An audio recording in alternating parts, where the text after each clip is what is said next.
They've been reported at dusk or in the dead of night, in clearings, amid still woods and fields in lonely farm country.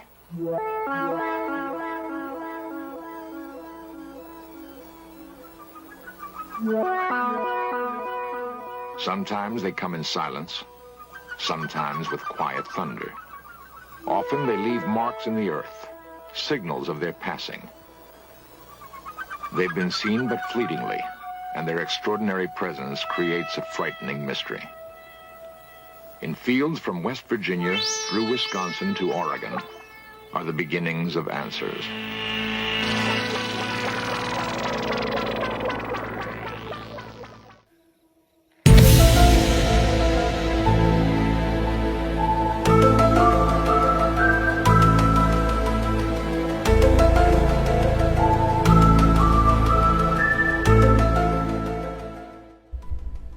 Hi, this is Christopher from Defeat Modernism. Given the U.S. government's recent UFO disclosure, which happened this past Friday, was a major disappointment to many, I wanted to release this video on the subject. The majority of the UFO coverage that we normally see, either in Hollywood or through the Ancient Alien series or similar type documentaries, always focuses on the belief that these are beings from other planets that have been visiting Earth since the beginning of the history of mankind. But what you'll find is these supposed beings will appear and disappear more as if they are spiritual or interdimensional rather than physical in nature. And the common theme is that we're told the aliens are going to save us from ourselves, as if they're the Messiah, that they're the gods, they have the higher knowledge. In this video, I'm going to present a very different look, a different angle at this phenomenon. A view that will show UFOs are a combination of demonic deception along with hidden government advanced technology. And some believe that the governments of the earth probably have technology that's 50 years in advance of where we are now. And there's many proofs of this. The first clip that I'm going to play a series of clips in this video on this topic. The first clip is going to be from Greg Reese of InfoWars. And this deals mainly with the advanced technology angle of it. The second clip I'm going to show is going to be from what Catholics believe, Father William Jenkins speaking on the subject from a traditional Catholic perspective. And then the last video, which will be over an hour in length, that particular video, is my favorite documentary on this subject. And it goes over the parallels between UFOs, alien abduction, and demonic possession. Now, before I go into those clips, I just want to give a little bit of background from a Catholic perspective, from an early church perspective, let's say. So the book of Genesis in chapter 6 speaks of the sons of God intermarrying with the daughters of men. And the sons of God are to be understood as the fallen angels. And I will quote from the book of Genesis here. This is coming from chapter 6, verses 2 through 4. Quote, "The sons of God, seeing the daughters of men, that they were fair, took to themselves wives of all which they chose. And God said, My spirit shall not remain in man forever, because he is flesh, and his days shall be 120 years. Now giants were upon the earth in those days. For after the sons of God went into the daughters of men, and they brought forth children, these are the mighty men of old, men of renown." So the book of Genesis there explains that later on that these offspring were called the Nephilim. These were a race of giants that existed before the flood and after. There are several mentions of these giants throughout the scriptures, and archaeological discoveries have confirmed the existence of men of enormous size, but nearly all of this has been suppressed as it debunks the false theory of evolution, which is what I would call the mythical story of creation for atheists, for Satanists, which in fact was borrowed from the Gnostics. But the theory of evolution was received in a vision. This was during a fever brought on by malaria. In February of 1858 in Indonesia, Alfred Russel Wallace received this information. Alfred Russel Wallace was a spiritualist who took part in occult practices such as mesmerism, which is also known as hypnosis. He also took part in seances. He believed that his spirit guides gave him the evolutionary theory, which later on Darwin will become famous for. Some would say that he plagiarized Alfred Russel Wallace. Why do I bring this up? I bring it up because what you'll see in the video, in later parts of this video, that some very famous persons and famous UFO cases involved in this phenomenon also received information through altered states of consciousness from so-called aliens on other planets. Some famous names as Aleister Crowley, Jack Parsons from the Jet Propulsion Laboratory, among others.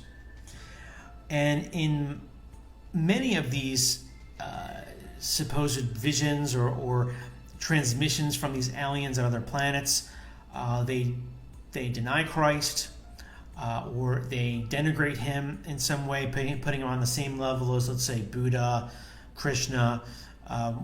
What they'll teach are Eastern or Oriental philosophy.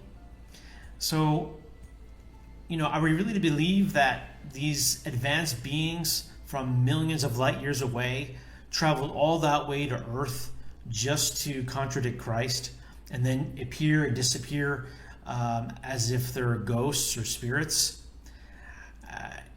Something doesn't seem right.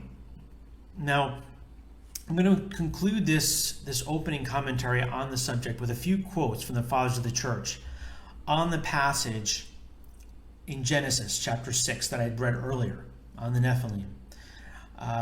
Many people probably have never heard these quotes before, but they're very eye-opening, and I'm going to start with St. Justin the Martyr. So he wrote this in chapter 5 of his second apology, and I quote, "God, when he had made the whole world and subjected things earthly to man and arranged the heavenly elements for the increase of fruits and rotation of the seasons and appointed this divine law, for these things also he evidently made for man, committed the care of men and of all things under heaven to angels whom he appointed over them. But the angels transgressed this appointment and were captivated by the love of women." End quote. The next quote comes from St. Irenaeus, who was a disciple of St. Polycarp, who was a disciple of the Apostle John. So just don't understand that Polycarp was a direct disciple of the Apostle St. John. So these teachings, this understanding has been handed down. Now, what he states in his work titled A Discourse in the Demonstration of Apostolic Preaching is the following, quote, "And for a very long while wickedness extended and spread, and reached and laid hold upon the whole race of mankind, until a very small seed of righteousness remained among them, and illicit unions took place upon the earth, since angels were united with the daughters of the race of mankind, and they bore to them sons, who for their exceeding greatness were called giants." End quote. Now I will quote from St. Ambrose, and he lived in the 4th century. He was the Bishop of Milan.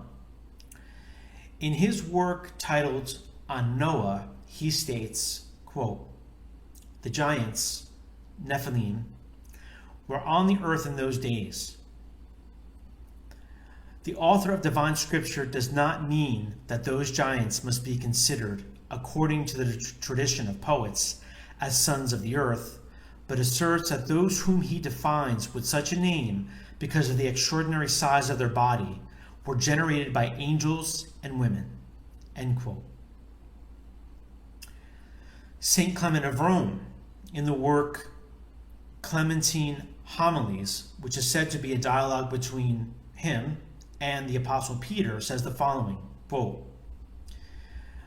"But when, having assumed these forms, they convicted as covetous those who stole them, and changed themselves into the nature of men, in order that, living holily, and showing the possibility of so living, they might subject the ungrateful to punishment. Yet having become in all respects men, they also partook of human lust. And being brought under its subjection, they fell into cohabitation with women, and being involved with them, and sunk in defilement, and altogether emptied of their first power, were unable to turn back to the first purity of their proper nature. Their members turned away from their fiery substance, for the fire itself being extinguished by the weight of lust, and changed into flesh, they trod the impious path downward. For they themselves, being fettered with the bonds of flesh, were constrained and strongly bound, wherefore they have no more been able to ascend into the heavens." End quote. And finally, I will quote from the book of Jude, chapter 1, verses 6 and 7, which confirms this, that the fallen angels gave themselves over to fornication with women. And the book of Jude states the following, quote, "And the angels, who kept not their principality, but forsook their own habitation, he hath reserved under darkness and everlasting chains, unto the judgment of the great day.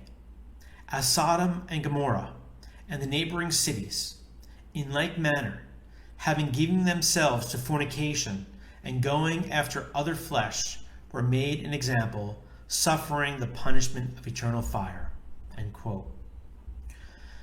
So these are a few examples showing that the early church believed in this hybrid race, which some say was one of the main reasons why God destroyed the earth, along with the fact that men had just gone into complete wickedness. The scriptures do point out that these Nephilim existed after the flood as well. There's a few different parts in the scriptures, but I think the main one is found in the book of Numbers. So this is chapter 13, verses 32 through 34. At this part of the scriptures, Caleb and the Israelites who went with him to scout the promised land saw a race of giants there. And this is what they said, quote, "No, we are not able to go up to this people, because they are stronger than we. And they spoke ill of the land which they have viewed before the children of Israel, saying, The land which we have viewed devoureth its inhabitants. The people that we beheld are of a tall stature, that we saw certain monsters of the sons of Enoch, of the giant kind, in comparison of whom we seem like locusts." End quote. So we can see that what they saw were monsters, giants. And it may be that those Greek and Roman and pagan myths, the gods of those myths, these giants, they may very well be speaking of this hybrid race. That's just my speculation. But there's a wealth of information on this subject. I find it fascinating, both the giants and the Nephilim and the connection between the UFOs and demonic spirits. But I could talk on this for a long time, and I don't want to make this video too long. So I'm going to leave it there for now to kind of build this subject and lay this foundation. So with that background, let's go to this first video by Greg Reese. And then from there, like I said, we'll go to Father Jenkins with a traditional Catholic background on the subject, and then I'll end it with the documentary on UFOs and the similarities between them and demonic possession. In this historical time of awakening, There are now millions of souls across the earth witnessing a powerful hidden hand manipulating humanity. Hidden, so it has no name, so it does not exist in the minds of labels and names. Hidden in the shadows. We will call it the Cabal. This great awakening is the greatest threat the Cabal has ever faced. And we have seen this criminal cabal deploy false flag after false flag to maintain their greatest power, invisibility. Here we will explore the most dire false flag event imaginable, the fake alien invasion. The alien UFO phenomena can be traced back for millennia. We could spend days going through the entire alien UFO mystery with all its fascinating half-truths and misinformation. But these details have been made into a distraction. What matters is if it's possible. Is the threat real? The technology exists.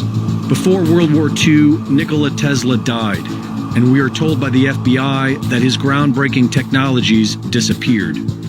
After the start of World War II, Dr. Walter Gerlach, an expert on the fluorescence of mercury ions in the strong magnetic field, was brought onto the highly classified Die Glocke project, otherwise known as the Bell. Surviving documents suggest that the Bell involved strange anti-gravity and time-altering effects. After the war, the entire project disappeared. Several Nazi scientists came to America under Operation Paperclip, where many of them joined Freemason astronauts and Jack Parsons' Satanist rocket fuel scientists to form NASA. Prior to this, the Invention Secrecy Act of 1951 was enacted, which allowed the U.S. government to suppress any new technology deemed a threat to the country. This led to the suppression of Stanley Meyer's water-fueled car, John Hutchinson's mysterious Hutchison effect, and as of 2010, over 5,000 inventions have been rendered secret. Through all this time, UFO sightings became more common. The entire alien UFO phenomena becomes a part of pop culture. The U.S. military develops direct energy weapons. Inexplicable damage seen at the World Trade Center 9/11 attacks and the California wildfires suggest some type of advanced weapon technology that has the ability to melt glass and steel and burns homes into a pulverized footprint of powdered ash. Whistleblowers with Stephen Greer's ongoing disclosure project have witnessed government projects wherein civilians are abducted in fake alien abduction scenarios. They have seen the top secret UFO-type crafts that our military is developing, and they claim it would easily fool the public as being alien technology. If the Cabal were to deploy the fake alien invasion, it could be game over.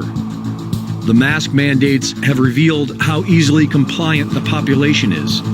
They will believe whatever they are told, and the rest of us could be wiped out within weeks with direct energy weapons and whatever else they have up their sleeve. We are now seeing a sort of disclosure, as if they are preparing us, continuing to warn us of the alien threat.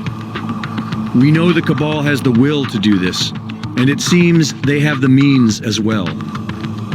But if we can destroy this evil cancer, then humanity has a chance.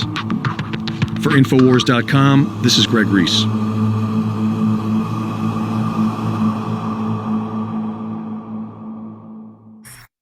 Well, Father, if you're ready for it, we can get into the question of UFOs. We've had multiple viewers ask about this. Apparently, I guess it's been in the news a lot frequently. There was apparently sometime in June, this upcoming June, there is some memo that is apparently going to be released by the Pentagon where they acknowledge the, quote, reality of UFOs. Mm-hmm. So, Father, what is your opinion on UFOs? What should Catholics think about them? Any comments there? So, of course there are UFOs. Oh, yeah? Of course there are UFOs. I mean, what does UFOs stand for? Unidentified flying object. And there are lots of unidentified flying objects, right? Yeah. I myself was an unidentified flying object once. My transponder on my single-engine land aircraft, my transponder failed. And I became an unidentified flying object for a while. Uh, so, anybody who's looked up at the sky and seen something he can't identify is looking at an unidentified flying object. They're talking about an extraterrestrial, craft visiting from another world, somewhere else in the cosmos. Well, now we're talking about something else, okay? If we're saying we're talking about spaceships from another civilization, another world, we're talking about flying saucers and all that other stuff. We're talking about the realm of science fiction. Then we have a problem, okay?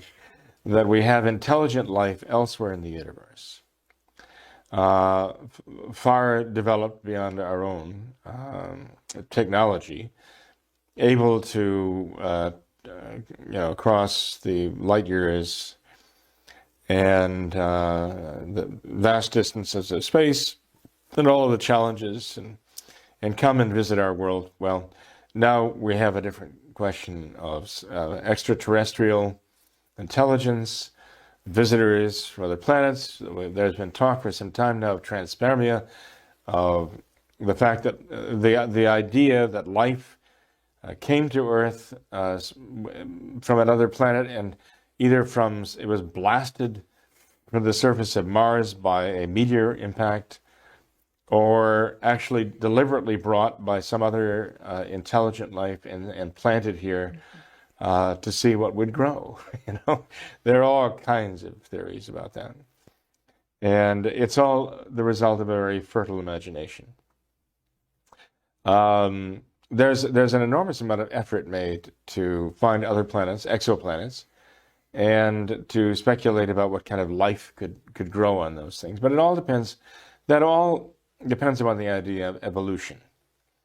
And the quasi-scientists and pseudoscientists speculate about these things because they are desperate to find signs of evolution of life.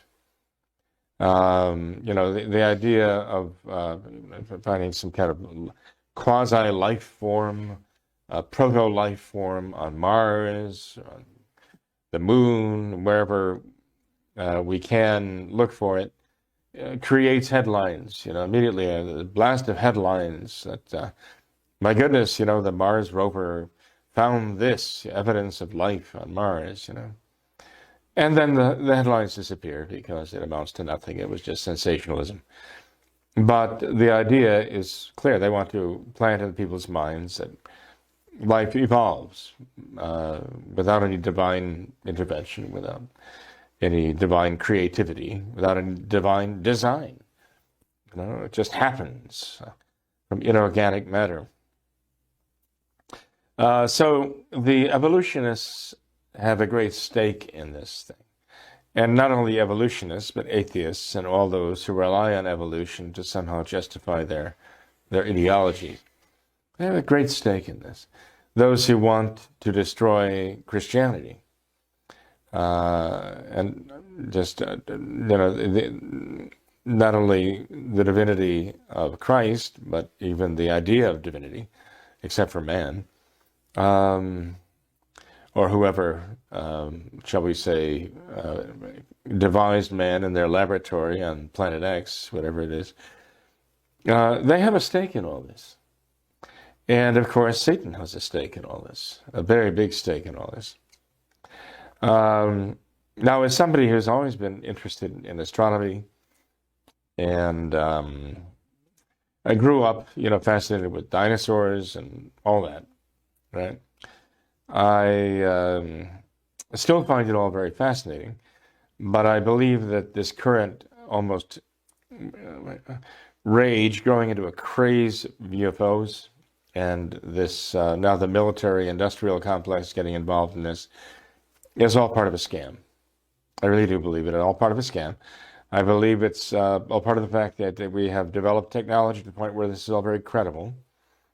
And not only that, but I believe that they have some tricks up their sleeve, and they're going to be unveiling some pretty spiffy technology which is going to convince people, in fact, that there are extraterrestrials, intelligences that are far beyond our own, that somehow we are either created by them or somehow a kind of evolutionary brothers and sisters in these things. And they're going to show us how to run the world. I mean, you know, how we're going to create a new world and recognize that we are the gods of this world, a la Gnosticism. I think this is a scam and a fraud, and I think it's a diabolical deceit to turn people away from God,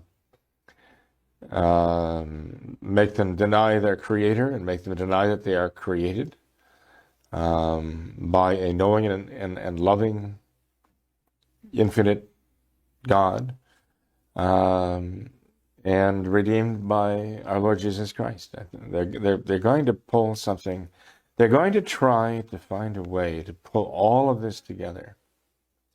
And the Antichrist ultimately is going to be the great messenger who's going to bring this somehow all together so it will deceive practically the whole entirety of mankind. Somehow he's going to have to try to bring, the various religions of the world, the various the religious sects of the world, like Muslims and Jews and Buddhists and Christians and even would-be Catholics into the fold by weaving a tale that makes each think that he is speaking their language, sort of like a mockery of Pentecost, where the apostles were preaching about our Lord and the Father, God the Father, and they were speaking one language, but everybody heard them speak his own language. And somehow, like a mockery of Pentecost, the Antichrist is going to be speaking one language, as it were, one story, but everybody's going to read in that story what he believes. And they're all going to find the common ground. But it will not be faith, it'll be anti-faith. That's what I think this is all about, really. Yeah. Okay. It's interesting, by the way, that Aleister Crowley, the great Satanist, the wickedest man alive, right? The man who wrote the Book of the Law, against patriarchy, all in favor of a matriarchy. The telema, his religion of telema, willfulness, do what you will. This man actually claimed to somehow be in contact with or touted a spirit which he called Lam, L-A-M. And you look at the drawing of this spirit, Lam. I'm telling you, Tom, I think you might have seen this yourself, and you can back me up on this. This is an extraterrestrial. This is a drawing of our modern extraterrestrials. And this is not the spirit of anything good. This is the spirit of something evil. So I think we're about to be, well, let's say this, I wouldn't be surprised if we are about to be visited by this Lam. There'll be those who, by the grace of God, will not be deceived. They'll see Lam as very lame. But the rest of the world will be taken in by this, because, as G.K. Chesterton said, when you stop believing in God, it's not as though you believe in nothing. It's that you can believe in anything. You can be convinced of anything. And I'm afraid that's where the world's going around right now. Okay. Well, Father, we do have a couple more serious topics. Well, I think that one's pretty serious. Yeah. Perhaps more Catholic topics. I thought this was a great question. That by the way, Tom, if you don't mind, yes. There was actually, I think it was an episode of The Twilight Zone? Or maybe it was, I don't know, one of these strange science fiction series about a man who agreed to undergo operations to make him look like a space alien, some space invader, that he would appear on Earth and he would terrify humanity into unity, that the nations of the world would pull together because they thought they were being invaded by creatures from outer space. And he underwent all these operations to make him look like something like a giant crab.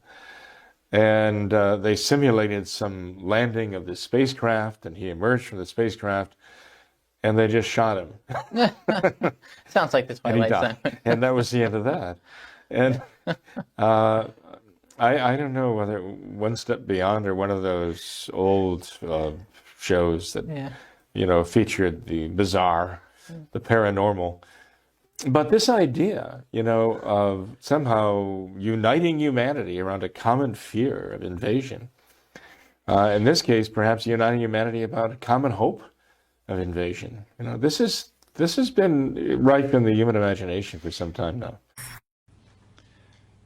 I couldn't help at one point in my discussions privately with General Secretary Gorbachev, when you stop to think that we're all God's children, wherever we may live in the world, I couldn't help but say to him, just think how easy his task and mine might be in these meetings that we held if suddenly there was a threat to this world from some other species, from another planet, outside in the universe. We'd forget all the little local differences that we have between our countries, and we would find out once and for all that we really are all human beings here on this earth together. Well, I don't suppose we can wait for some alien race to come down and threaten us, but I think that between us we can bring about that realization. In our obsession with antagonisms of the moment, we often forget how much unites all the members of humanity. Perhaps we need some outside universal threat to make us recognize this common bound. I occasionally think how quickly our differences worldwide would vanish if we were facing an alien threat from outside this world. And yet, I ask you, is not an alien force already among us? What could be more alien to the universal aspirations of our peoples than war and the threat of war? I think maybe I'd answer it this way. I keep, in my frustration sometimes, actually, if you count some of the things going on in smaller countries and all, there have been about 114 wars since World War II. But I've often wondered, what if all of us in the world discovered that we were threatened by a power from outer space, from another planet? Wouldn't we all of a sudden find that we didn't have any differences between us at all? We were all human beings, citizens of the world, and wouldn't we come together to fight that particular threat?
A 1,000 years ago, men believed that the Earth was flat. 500 years ago, men believed that the Earth was the center of the universe, and that the sun, moon, and stars all circled the Earth. 200 years ago, men believed that it was impossible for stones to fall from the sky because there are no stones in the sky.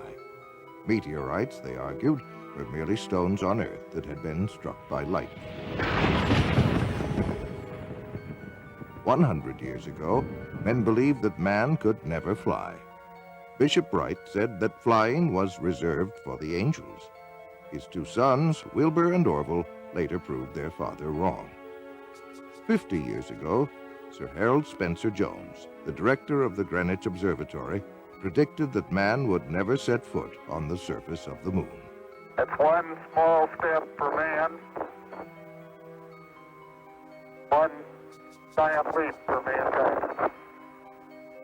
30 years ago, stories about UFOs circling the globe and landing on this planet were considered hoaxes or hallucinations.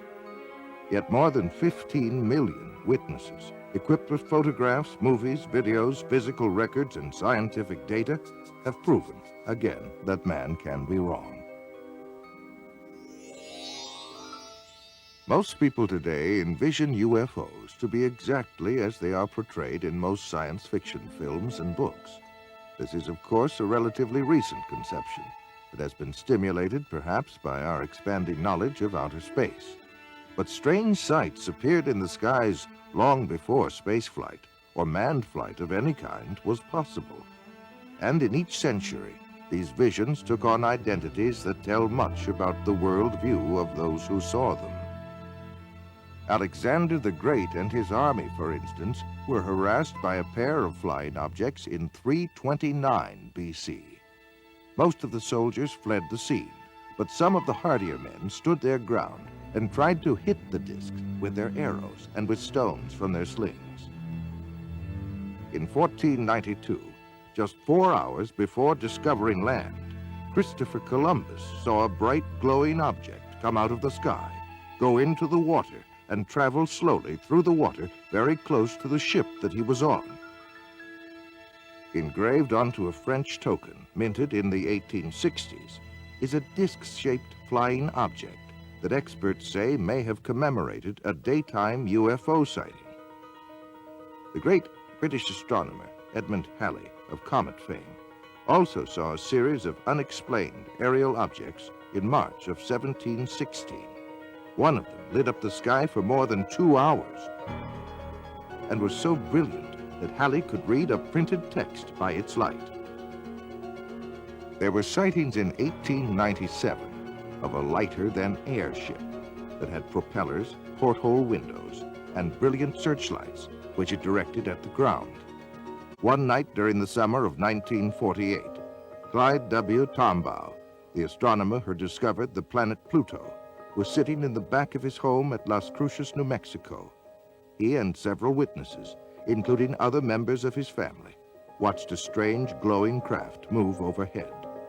All of the witnesses agreed that the object was definitely a solid ship and that it was probably some form of extraterrestrial device. World War II Allied Air Force pilots reported UFO sightings over Germany. They appeared out of nowhere and seemed to be toying with the aircraft. Military pilots termed them Foo Fighters, Foo being the French word for fire. Retired Air Force Major Paul Deutsch describes an encounter with his crew over Japan. The particular one that my crew saw was an orange-red color, and it paced our aircraft for miles and miles off the left horizontal stabilizer. We don't know how far off. It's very difficult to determine. And so the top gunner, who had control of all the guns in the back of this B-29 bomber, fired a burst. The tracers were seen to go directly toward it, but nothing happened. It's at that time that I saw it. We thought it was a Japanese secret device, probably developed by the Germans. And I might add that the fellows over in the European theater thought it was a German device, and the Germans thought it was an Allied secret weapon, and everybody thought it was somebody else's. No one knew what it was. On December 5th, 1945, a squadron of 5 Avenger torpedo bombers with 14 experienced crew members flew out of Fort Lauderdale Naval Air Station in Florida. It was a short, routine flight. Each plane had a full load of fuel, and weather conditions were excellent. But something strange happened. The flight leader called in and reported not having any sense of direction. Air Control then ordered the squadron to head due west. The leader, with alarm in his voice, then said, "We don't know which way is west. Everything is wrong, strange. We can't be sure of any direction. Even the ocean doesn't look as it should." He then stated that weird, unidentified aircraft were closing in on them. His radio went dead. All 5 planes disappeared without leaving a trace. A giant Martin Mariner with a crew of 13 was dispatched to search for the 5 missing planes. It had the capability to land on the roughest of seas, but this plane also disappeared into the grim silence of the Atlantic. What followed was the greatest search operation in history. For 5 days, an armada of 300 planes and 21 ships crisscrossed the sea and sky, but no trace of the 6 aircraft or 27 crew members were to be found. To this day, it remains a mystery as to what happened. Some believe the mystery may be found in the UFO phenomenon, wherein lie a number of questions.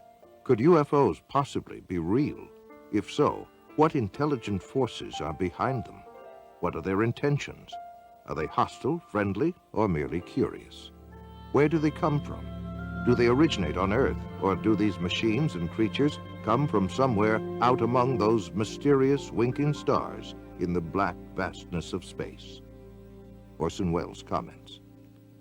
The discovery of just one bacteria on Mars, or any other body of the solar system, would indicate that the whole chain of evolutions, cosmic, chemical, and biological, is at work everywhere. In that case, the creation of life anywhere in the universe would be more the rule than the exception. In that case, there may be other intelligent civilizations capable of communicating with us. The dream of this so-called natural event began on October 12, 1992, when NASA's SETI program, Search for Extraterrestrial Intelligence, began a 10-year, $100 million project whose sole purpose is to seek the answer to a single question: is man alone in the universe? The centerpiece of the SETI program is the Arecibo radio telescope in Puerto Rico. Its 1,000-foot wide antenna dish makes it the most powerful telescope in the world, with the effective power of 20 trillion watts. It is manned by more than 100 physicists, astronomers, computer programmers, and technicians who are staring at control panels in hopes of discovering radio waves that were created by intelligent beings. But why all of this special attention to the search of intelligent life beyond Earth? Some would argue that it is the byproduct of what has become known as the modern flying saucer era, which began on June 24, 1947. Kenneth Arnold, a 32-year-old Boise, Idaho businessman, was flying his single-engine plane over the Cascade Mountains of Washington. Arnold tells his story. I had reached the altitude of about 9,200 feet when a very brilliant flash lit the sky around me and actually lit up the airplane that I was flying. And I could see way off to the right, coming in the vicinity of Mount Baker, a whole chain-like string of aircraft coming at a tremendous speed. I could see plainly that they didn't have any tails. I had never seen aircraft of that kind. And I made a quick judgment that they must be approximately 100 foot in their wingspan. And the first unit or first craft flew at a higher altitude than the last. And of course, this is completely reversed from our normal flight patterns.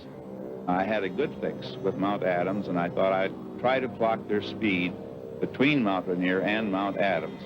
Arnold estimated the speed of the craft at an astounding 1,700 miles per hour, nearly 3 times faster than any jet he had ever heard of. He was asked by a reporter to describe the mysterious objects. You know, they would skip and sail and give off these flashes, and you take a saucer and you skip it across the water, and it's erratic, and this is how the name Flying Saucer was born. This was the day, June 24th, 1947, that marked the beginning of what is known as the modern flying saucer era. What followed would be thousands upon thousands of unidentified flying objects over North America as well as other parts of the world. It seemed to hover for a matter of maybe 1 or 2 seconds, and then was out of sight within 2 or 3 seconds, which was a lot faster than it had been traveling originally. We were using our red lights and our aircraft landing lights, which is a spotlight, and pointing them or directing them at the UFO. And it was reacting to it audibly on occasion, and it did make a movement towards the lights. As we turned the light off, then it would return to its original position and remain stationary again. But it was reactive to the lights. I judged it to be at least 150 feet across it. It was saucer-shaped with a high dome. It was very shiny underneath. It was a porcelain-type finish. And I was getting a tremendous shock all over my whole body. My hair was standing up, and I had electrical static feeling over my hair on my arms and my head. I thought it was doomsday. He was standing at the doorway screaming at me to get up. We got to get out of here. It's going to get us. And I looked out there, and it was pitch black when I first looked. And by now, he's got a hold of me, and he's shaking me, and he's screaming at me, which Bill doesn't scream. I mean, he's just hysterical is the way I can explain the way he was. And he keeps telling me we got to get the kids out of here. It's going to get us. And I didn't see anything. So I looked again, and all of a sudden, I saw this like a real bright light. And I still didn't know what I was looking at. I didn't know what had scared him. But after looking at the way he was and looking at what I saw, I knew I better listen to him. So I went down the hallway and grabbed my daughter. And I came back to the hallway and went out the front door, and he had grabbed our son by then. When he came back up the second time, I felt like death was at hand. I figured this was it. And as soon as it touched down, then the whole area just lit up. You couldn't see anything inside, but you could see the outline of the whole object. It was going through the sky. Not really, it didn't seem to be going really fast. After a while, it just started straight up in the air. They were about 4 feet 10. Had very large heads. No hair on their heads. No eyebrows. No whiskers or anything like that. They had very large eyes. The odor itself, I smelled stronger when the beings were near me. And when they looked at me, we did not talk verbally like we're talking now. It was a telepathy type thing. A recent Gallup poll estimates that 1 out of every 2 Americans believe in the existence of UFOs. Over 15 million people have reported seeing UFOs, of which over 2,000 were encounters with landed UFOs and their occupants. UFOs have been fired upon by jet fighters and anti-aircraft missiles, but with no effect. They give off powerful electromagnetic charges, often causing the breakdown of engines and electrical circuitry. They evoke strange and fearful reactions in animals and frequently cause profound psychological disturbances in humans. They have the ability to materialize as if from nowhere, but more often vanish into thin air in the midst of a sighting. Both human eyes and radar instruments have observed unbelievable aerial maneuvers, such as 90-degree turns of several thousand miles per hour, and have been clocked at speeds up to 16,000 miles per hour. There can be no longer any doubt, even to the most ardent skeptic, that UFOs exist. The question is, where do they come from? If they come from another galaxy, then they would come from at least 2 million light years away. Even traveling at light speed, 186,000 miles per second, it would take 2 million years to get here. But suppose that UFOs come from some distant star in our own galaxy. If these space visitors were to travel 1 million miles a day, it would take 70,000 years to reach the Earth from the nearest star, Alpha Centauri, which is 25.5 trillion miles from Earth. Other stars are thousands of times further out in space. Conservative estimates indicate that a spaceship carrying 10 people and traveling 5 light years to and from a nearby star system at 70% of the speed of light would consume 500,000 times the amount of energy used in the United States in 1 year. But there are other complications of space travel. Space is not a vacuum, but contains cosmic gas, dust, and particles.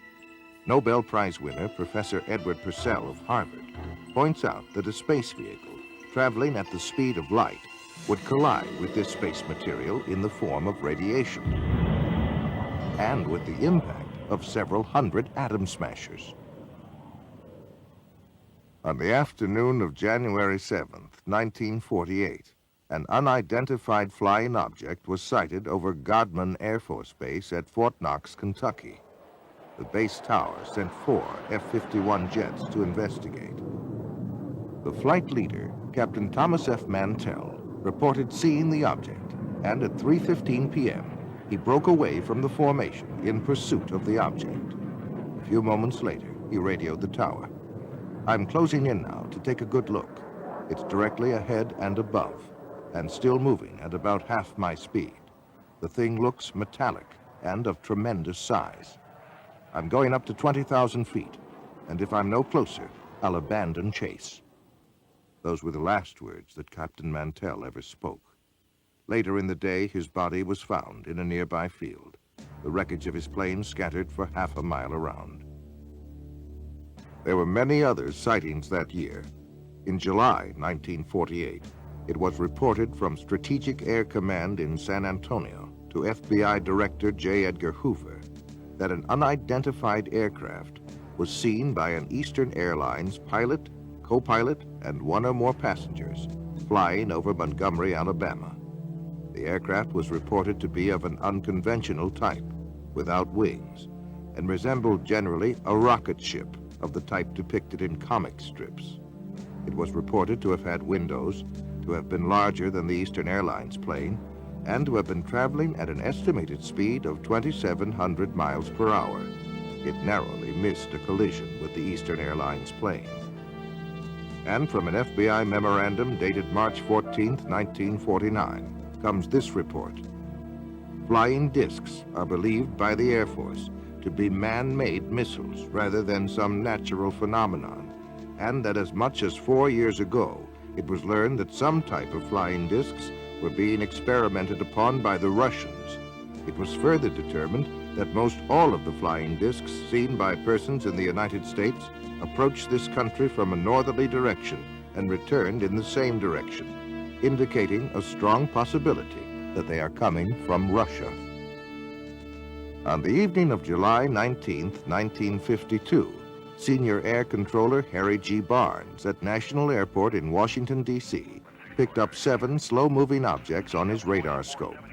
He called Andrews Air Force Base and learned that they were seeing the identical blips on their radar.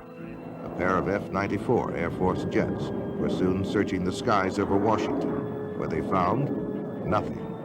As soon as the jets departed, the blips reappeared on radar screens and remained there until daybreak. A week later, Harry Barnes picked up 10 more objects on radar. Andrews Air Force Base confirmed that the same unknown objects were on their radar scopes as well. Barnes called the Pentagon, and another pair of jets came howling over Washington. But now the UFOs remained visible on the screens, and one of the jet fighters reported a visual sighting of 4 lights. At one point, the pilot radioed that the lights were surrounding his plane. But soon the UFOs sped away and disappeared into the night. Later that morning, Harry Barnes made this statement, quote, "There is no other conclusion that I can reach but that for 6 hours on the morning of the 26th of July, there were at least 10 unidentifiable objects moving above Washington. They were not ordinary aircraft, nor in my opinion could any natural phenomena account for these spots on our radar," end quote. The Pentagon was inundated with questions from the press, and President Harry Truman asked Secretary of Defense Forrestal to find out what in the world, or out of it, was going on. On October 27, 1952, the FBI issued this memorandum. Air intelligence still feels flying saucers are optical illusions or atmospherical phenomena. But some military officials are seriously considering the possibility of interplanetary ships. Investigative journalist Frank Edwards, author of Flying Saucers, Serious Business, offers the following commentary. This is Frank Edwards reporting. How real are the flying saucers, officially called unidentified flying objects? On December 24th, 1959, the Inspector General of the Air Force notified all Air Base commanders that flying saucers are a serious problem. The government of the United States has issued orders advising the military how to recognize the UFOs, how to report them, and how to handle fragments of them. Slowly but surely, the nature and extent of this remarkable phenomenon has become public knowledge. By patiently piecing together these bits of evidence as they become available, by carefully weighing the guarded statements of scientists and military agencies involved in the study of unidentified flying objects, we shall see that they are indeed serious business. The variety of witnesses of UFOs is endless. They include military personnel from the Air Force, Navy, and Marine Corps, radar specialists, aeronautical engineers, airport traffic controllers, astronomers, FBI agents, state, county, and city police, pilots and crews from American, United, Eastern, Pan American, Northwest, Western, and TWA were also on the list of witnesses. Millions in the United Kingdom, France, Australia, South America, Mexico, and other nations around the world have seen UFOs. For 18 years, the late Dr. J. Allen Hynek headed up the Air Force investigation into UFOs, called Project Blue Book, and was acknowledged to be the world's foremost authority on UFOs. After amassing a computer bank of over 63,000 sightings, he states, "The UFO phenomenon is truly a phenomenon of our times. It is an extremely puzzling one and calls forth a wide spectrum of opinions. No matter what one may think about UFOs, no matter what one may believe about them, whether it is all nonsense or whether they represent something very, very real, three facts stand out, three facts which no one can deny. The first is that UFO reports exist. Secondly, that UFO reports come from all over the world. And the third is that many are made by highly responsible people, often scientifically trained. We scientists have no positive proof yet of the origin or even of the reality of these strange reported craft, but we do know that the reports themselves are very real. To find the answer to this magnificent scientific puzzle, the UFO phenomenon, we need to approach it with a truly open mind so we can explore all possible avenues of explanation." Among those who claimed to have seen UFOs was Senator Barry Goldwater, who said, quote, "Flying saucers, unidentifiable flying objects, or whatever you want to call them, are real," end quote. Astronaut Gordon Cooper said, quote, "I believe these extraterrestrial vehicles and their crews are visiting this planet from other planets, and are obviously a lot more technically advanced than we are here on Earth," end quote. Prince Philip of England is a flying saucer fanatic. He meticulously charts all important saucer sightings on a gigantic wall map in his private study at Buckingham Palace. General Douglas MacArthur was the supreme commander of all Allied forces in the South Pacific during World War II. He believed in UFOs and even commissioned a report that was over 20,000 pages long. During one of his last speeches to the cadets at West Point, he said, "Gentlemen, the next war will not be an international war, but an intergalactic war." He assumed that not only were there UFOs from another planet, but that they were hostile. One fall evening in 1969, Georgia Governor Jimmy Carter was preparing for a speech in the little town of Leary when he spotted a bright object in the western sky. Carter describes his experience. There were about 20 of us standing outside of a little restaurant, I believe, a high school lunchroom, and a kind of a green light appeared in the western sky. This was right after sundown, and it became got brighter and brighter. And then eventually it disappeared. It was not, didn't have any solid substance to it. It was just a very peculiar looking light. None of us could understand what it was. Former President Ronald Reagan made statements concerning UFOs on 18 different occasions while in office. The following is an excerpt from one of his speeches. I've often wondered, what if all of us in the world discovered that we were threatened by a power from outer space, from another planet? Wouldn't we all of a sudden find that we didn't have any differences between us at all? After leaving the White House, Reagan admitted to having seen a UFO while he was governor of California. He was aboard the governor's plane at the time. His wife, Nancy, as well as several other people, also saw it and described it as a green, glowing UFO. They chased it for some 300 miles before it went out of the plane's range. On November 7, 1975, an alarm went off at Malmstrom Air Force Base in Montana, the site of launching facilities for Minuteman missiles. A sabotage alert team immediately went to the site, where they saw a glowing orange disk the size of a football field hovering over the area. It began to rise, and the North American Air Defense Command radar picked it up when it reached an altitude of 1,000 feet. 2 F-106 jet fighters were dispatched from Great Falls, Montana to intercept the craft. But before the fighters arrived, it disappeared from the radar screens. The next day, there were more sightings, both visual and radar, over the base. Each time the jets streamed into the area, the UFOs shut off their lights and reappeared only after the jets left. In the next 8 months, 130 similar reports were logged at the base and in the surrounding county. An early and prominent champion of UFOs was one Donald E. Kehoe, a U.S. Naval Academy graduate and retired Marine Corps major. In the January 1950 issue of True magazine, he wrote a comprehensive article on UFOs. It caused an instant sensation and became one of the most widely read and discussed articles of the day. He claimed that none of his high-level sources would talk about UFOs, which he took as powerful evidence that something tremendously important was being covered up. This is not an attack on the Air Force spokesman or the project spokesman. They are simply following orders to explain away all UFO sightings as quickly as possible when they become public and deny that UFOs really exist. We have not been hiding anything.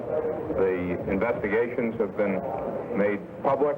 The explanations of those where there is a clear explanation have been made public. He later became director of the National Investigation Committee on Aerial Phenomena, where he questioned many governmental agencies about their possible involvement or knowledge of UFOs.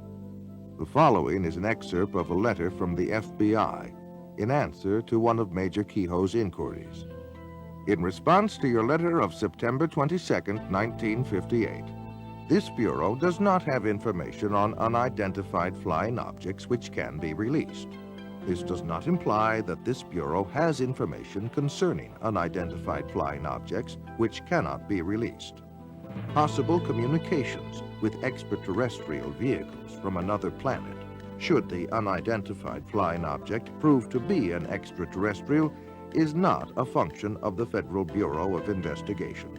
Signed, John Edgar Hoover, Director of the FBI. There are 6 distinct categories of sightings. Close encounters of the first kind refers to a mere sighting of an unidentified flying object. Close encounters of the second kind includes both the sighting of a UFO as well as tangible proof of the craft having been there, such as marks on the ground, the scorching of grass, or the interference of electrical circuits. Close encounters of the third kind is the direct confrontation with a space being or entity sometimes called a humanoid.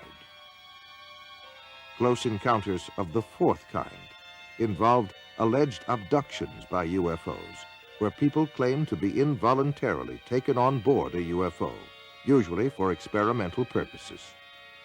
Close encounters of the fifth kind involve contactees or those persons who claim to be in personal contact with UFO entities, usually through metaphysical or occult means. Close encounters of the sixth kind include injuries or deaths resulting from a UFO close encounter.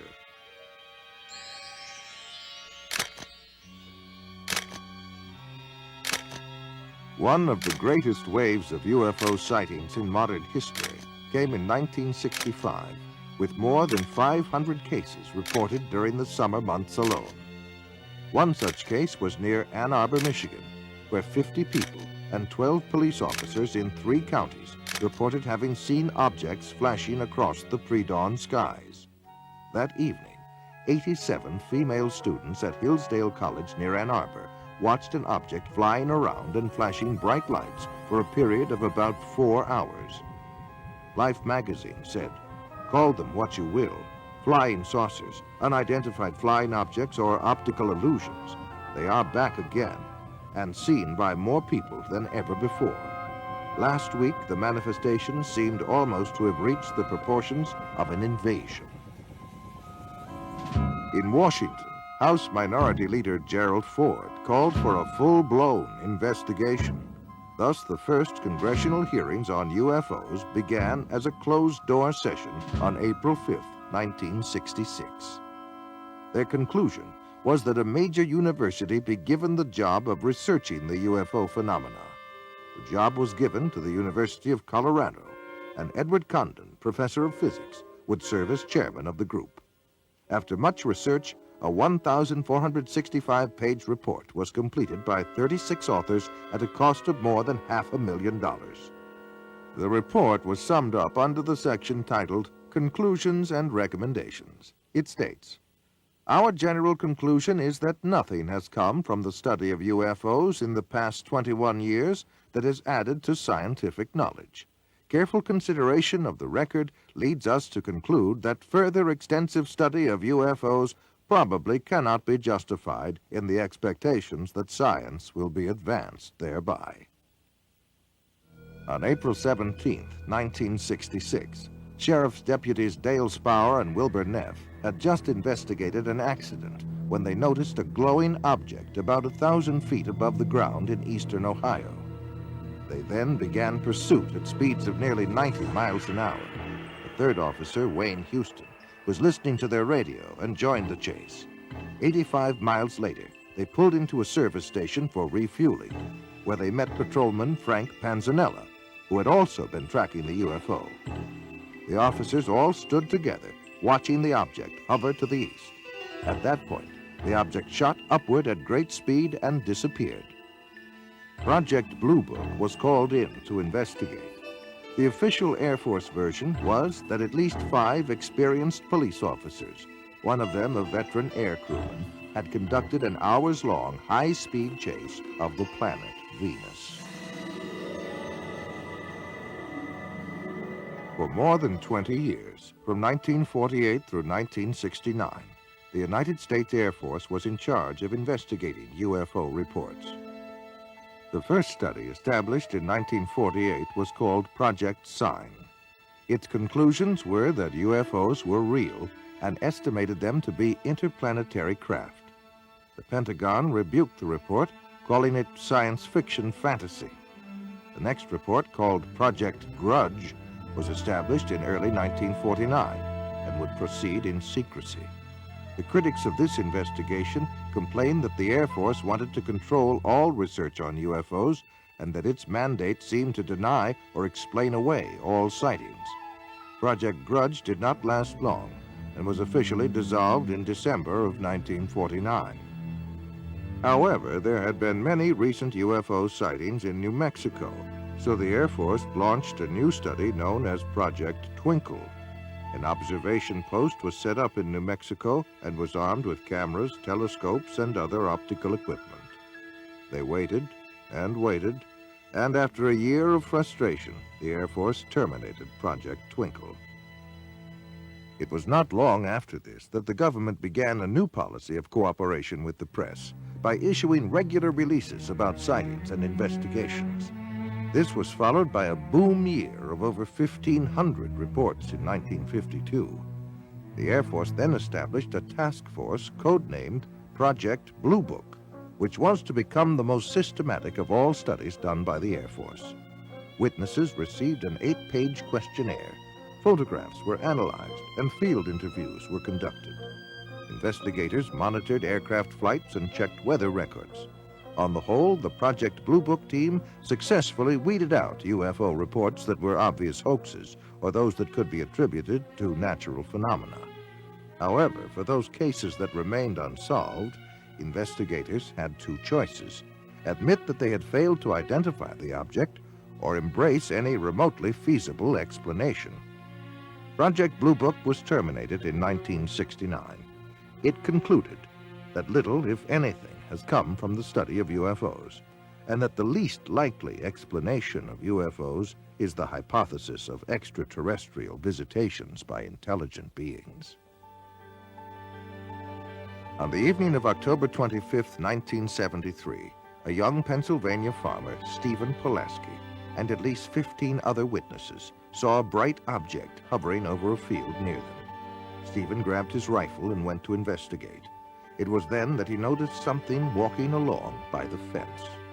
They were hairy and long-armed, with greenish-yellow eyes, and a smell like burning rubber was present.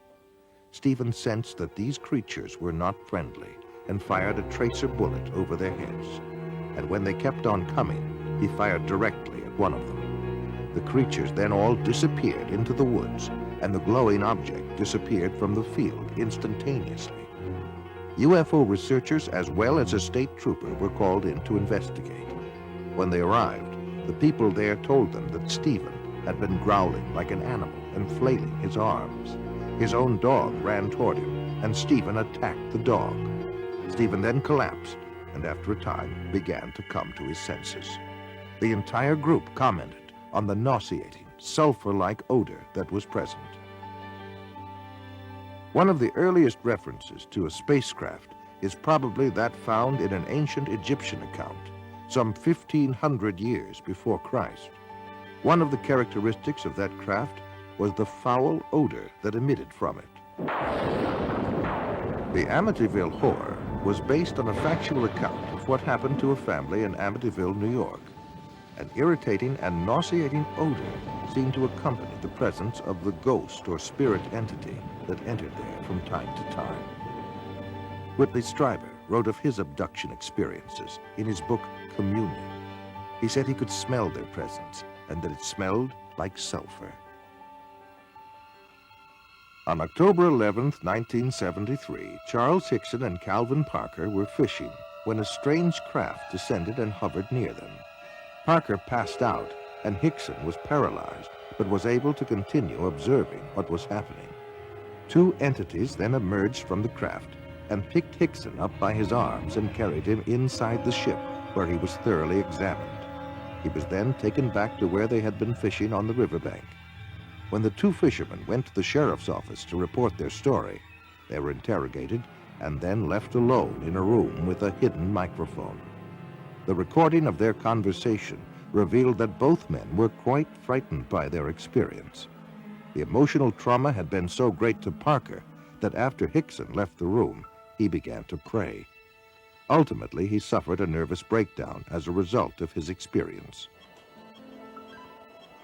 In the spring of 1959, UFOs brought panic to Soviet radar and Air Force personnel by hovering and circling for more than 24 hours above Sverdlovsk, headquarters of a tactical missile command. Red fighter pilots were ordered airborne to chase the UFOs away, but later reported that the alien objects easily outmaneuvered their jets and zigzagged to avoid their machine gun fire. The Russian spacecraft Salyut-6 returned to Earth in 1978 after 96 days in orbit. They told of a formation of UFOs which trailed them closely for 3 complete orbits around the globe. One of their cameras captured 20 minutes of incredible motion picture footage of this encounter. According to a previous mutual agreement, the Russians forwarded copies of the film to the United States to be analyzed. Unofficial statements from NASA state that it is the best motion picture footage ever filmed of UFOs. The foremost Russian authority on UFOs, Dr. Felix Zeigel, contends that UFOs may have frightened, harassed, and possibly even killed Russian cosmonauts on their missions. T-minus 25 seconds. 20 seconds and counting. T-minus 15 seconds. Guidance is internal. 12, 11, 10, 9. Ignition sequence start. 6.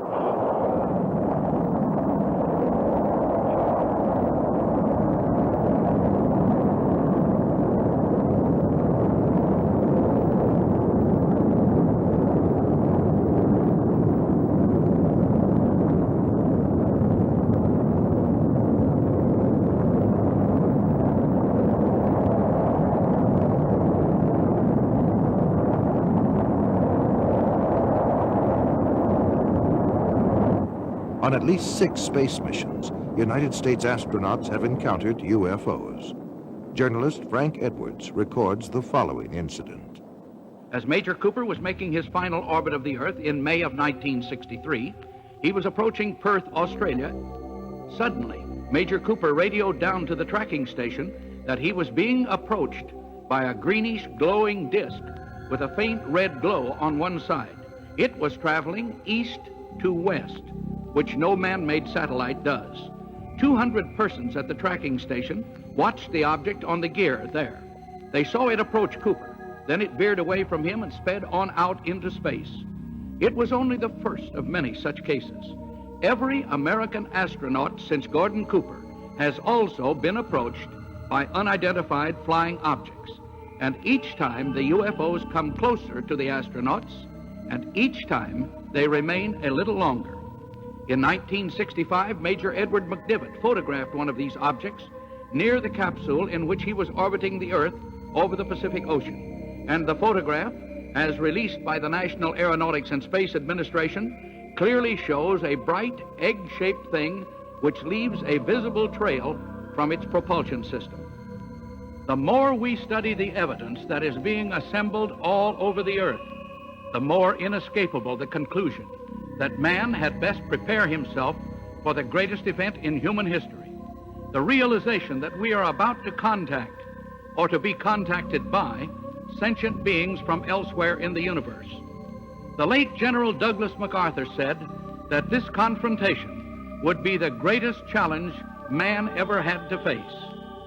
Are we ready for it when and if it comes?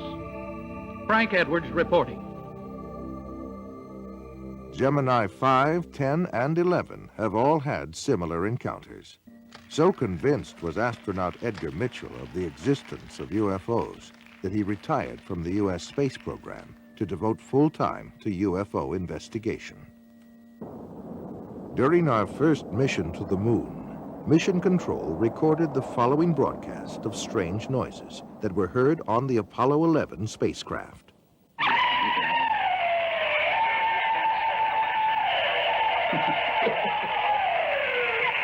This is Apollo Control. Still no explanation. The weird noises emanating from Apollo 11, if indeed it is from Apollo 11. Perhaps it'll all shake out later in the mission as to what these strange noises are.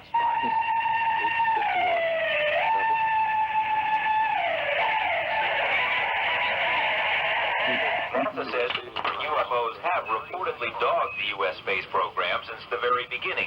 UFO researchers claim that NASA's own logs show that virtually all of the early Gemini and Apollo missions encountered UFOs.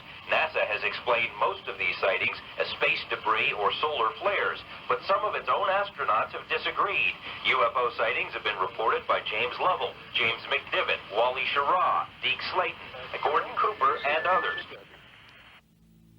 In March 1989, some strange transmissions occurred during a spaceflight. A Maryland ham radio operator picked up the voice of Discovery pilot Colonel John Blaha speaking on a secret NASA channel.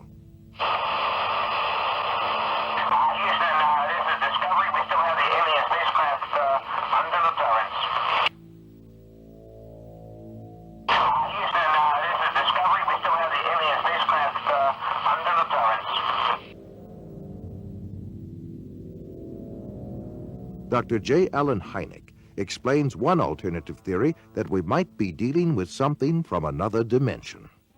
One of the most intriguing aspects of UFO sightings is their apparent isolation in space and time. Sightings are usually made in one place at a time and last for short periods, sometimes appearing out of nowhere and vanishing into nowhere. This is much more suggestive of a parallel reality than, let's say, visits from some faraway planet, in which case we might expect them to stick around for a while. The British journal Flying Saucer Review was established in 1955 and is widely recognized as the leading UFO publication in the world. It is authored by over 50 experts worldwide who conduct major UFO investigations. Yet an official statement by editor Gordon Creighton is most amazing. Quote, "There seems to be no evidence yet that any of these craft or beings originate from outer space." End quote. Close encounters of the fourth kind are by far the most frightening. Those who claim to have been abducted by aliens and taken against their will. Perhaps the most famous case was that of Betty and Barney Hill.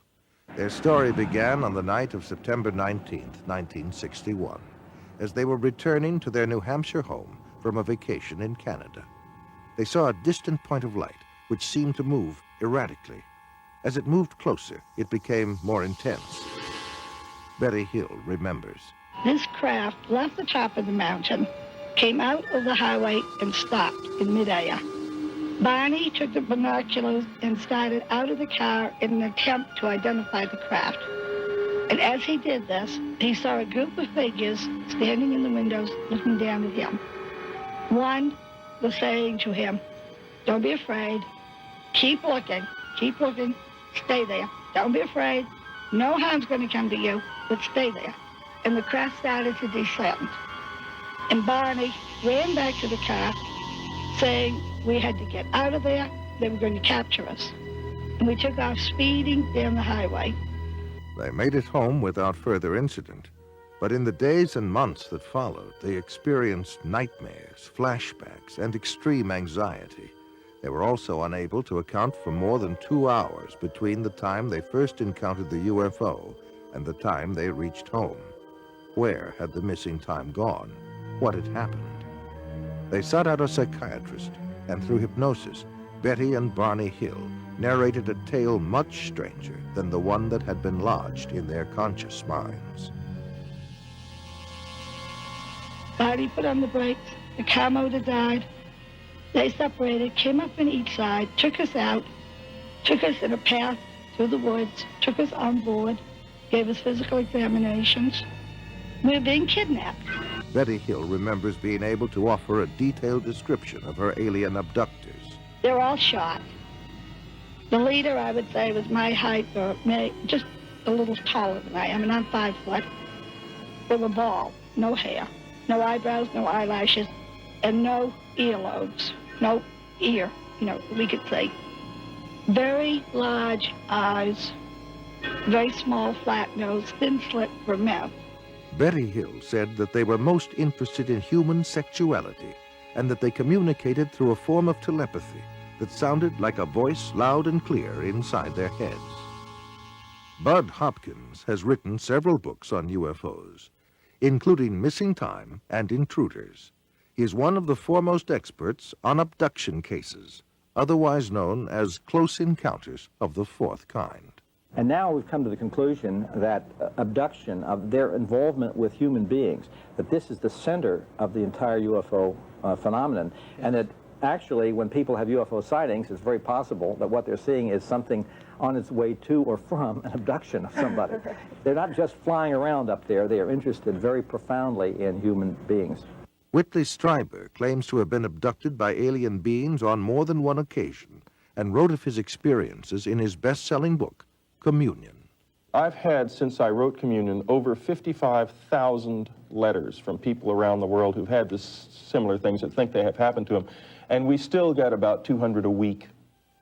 The Intruders Foundation and the Fund for UFO Research show that 1 out of every 50 American adults, 3.7 million people, indicate that they may have had an abduction experience with an unidentified flying object. I remember my mother was taken in a Jeep, and that I was there with a UFO. There was a beam of light that came down, and I was beamed onto the ship.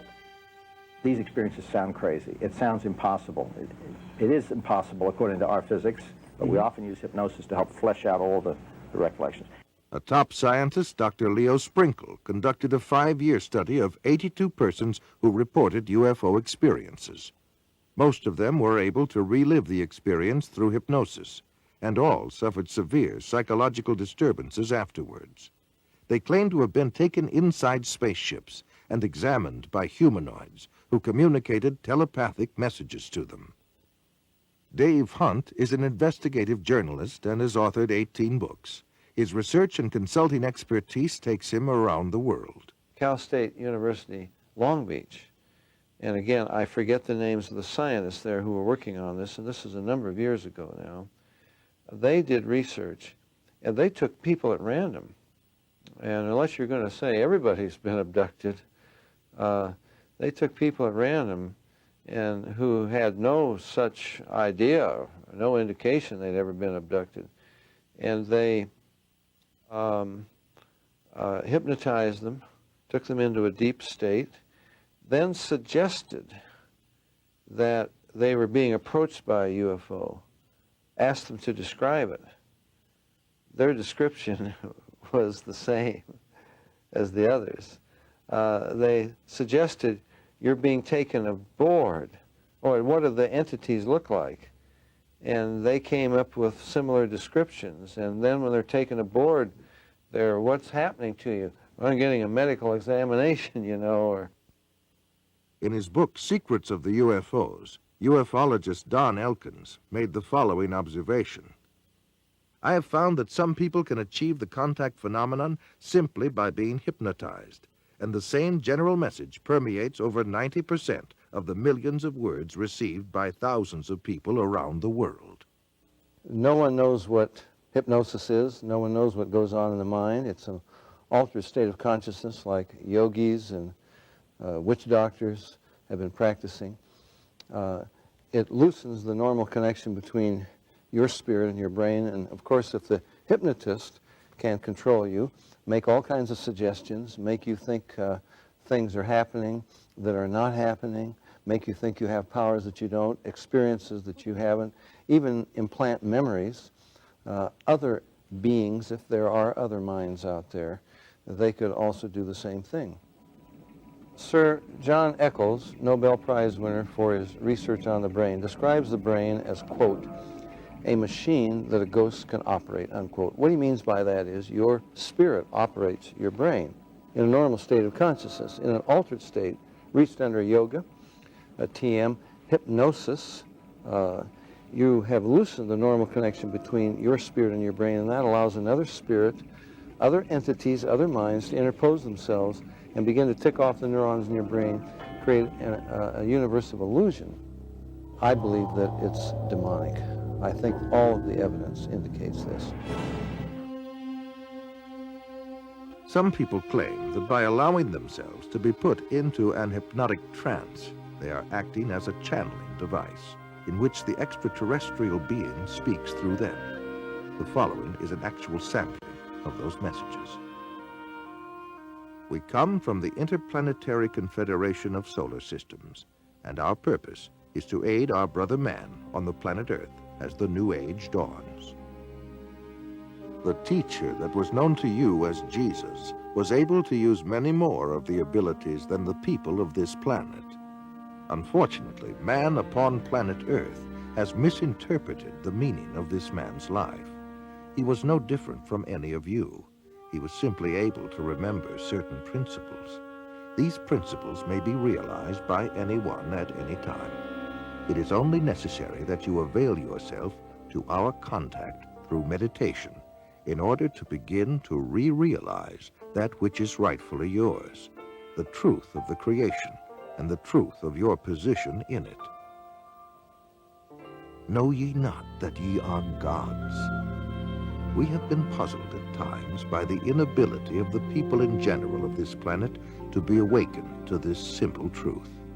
we find that the state of hypnosis brought about by the evolution of thought of the people of this planet is so great that it is necessary for him to maintain a constant awareness of his spiritual nature with meditation. Man is now in the transitional period before the dawn of a new age. With peace, love, brotherhood, and understanding on man's part, he will see a great new era begin to dawn.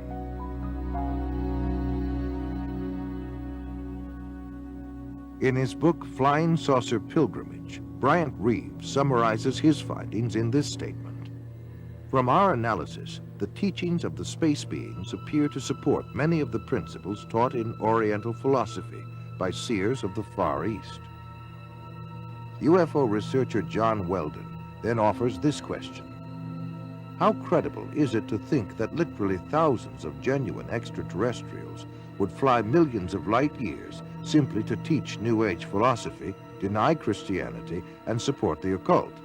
And why would the entities actually possess and inhabit people just like demons do if they were really advanced extraterrestrials?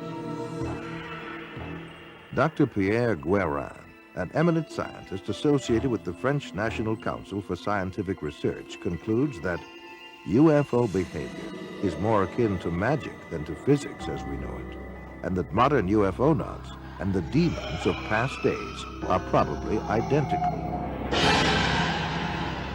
The word demon in Greek comes from the root meaning knowledge or intelligence, implying that demons have access to knowledge and information denied to ordinary mortals. After what happened to me, the communion experiences, I decided that that might be a good idea to accept the idea of the devil just in case that's what I saw. If you look closely at the life of the world, you see the workings of evil in the world. There seems to be a sort of machinery behind it that is far beyond just the accident of human life. You can literally hypnotize a person, tell them that there's a cat in their lap, they will see it, they will hear it, purr, they will pet it and feel it. It's not physically there. You tell the cat to scratch them, you know, and bring them out of it. There are scratch marks on their cheek. A non-physical object, under the right conditions, can leave physical evidence. I think it's demonic. It's a spiritual power of some kind for which there is no physical explanation. You can't explain it with the laws of chemistry and physics as we know it. John Keel is a world-renowned expert on UFOs and has written numerous books and articles on the subject. A self-described agnostic, he made this statement. Thousands of books have been written on the subject of demonology, which is the ancient and scholarly study of monsters and demons. The manifestations and occurrences described in this literature are identical to the UFO phenomenon. Victims of demonic possession suffer from the same medical and emotional symptoms as the UFO contactees. I would say I was assaulted by something from the unknown rather than possessed by it. I hope that I was never possessed by it, although there are those who might disagree with me. And I don't think it was something out of craziness. If it came out of my mind, it came out of a part of my mind that is universal to us all. In Close Encounters of the Third Kind, that first film that came out about UFOs, the house that the mother and little boy were living in, you know, the toys began running around, and screws unscrew them in the presence of UFOs.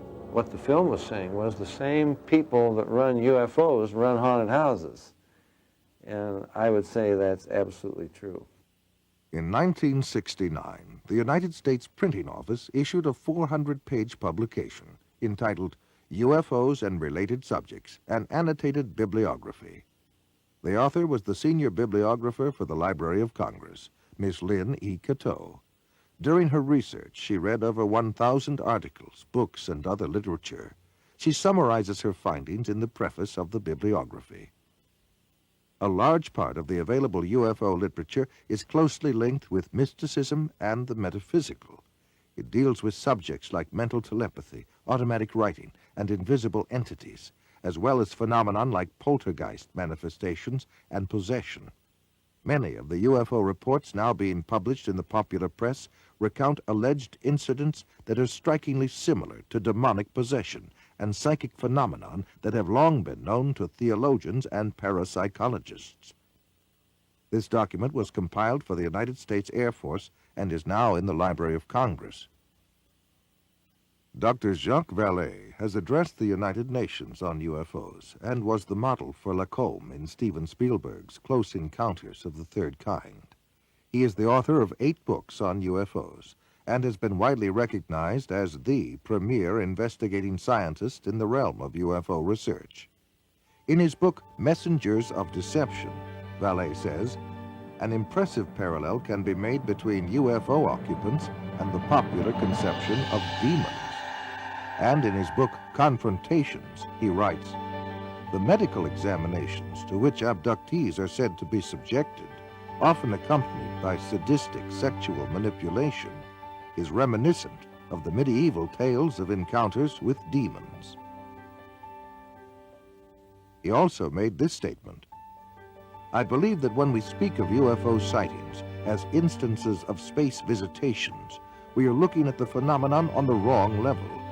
We are not dealing with successive waves of visitations from space. We are dealing with a control system. And he states, UFOs are the means through which man's concepts are being rearranged. They are engaging in a worldwide enterprise of subliminal seduction. Jacques Vallée, at least at that time when he wrote that book, was an agnostic. Interesting that he comes to basically the same conclusions I do as a Christian from my research. And he said about UFOs, they're real, but they're not physical. They're messengers of deception.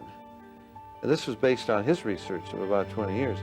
They seem to be psychologically preparing, setting us up for some ultimate delusion that is too horrible even to imagine as yet. I would agree with that. Dr. I.D.E. Thomas is one of a long line of Welsh preachers.